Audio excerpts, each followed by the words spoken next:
Wanted to be a Bearcat for as far back as I can remember. My mom had me in a Bearcat uniform, football uniform, when I was 3 years old. I've always wanted to be a Bearcat. It's just a special thing to be. So Bearcat pride to me is, it's a history, tradition, it's an honor. Being a Bearcat's a great thing. Being a Warren high school town. Most kids that grow up here, I went to school here my whole life.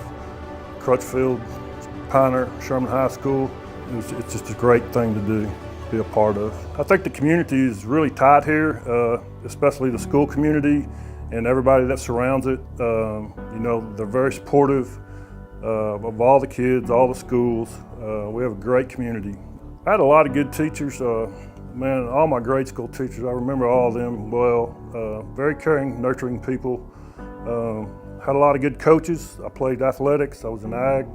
Probably my high school offensive line coach was one of my greatest influences as far as my work habits. The person I became outside of my parents at that age time, he was a big influence on my life. He was a great guy. My name is Scott Conrad, class of 1983, and I love building Bearcats.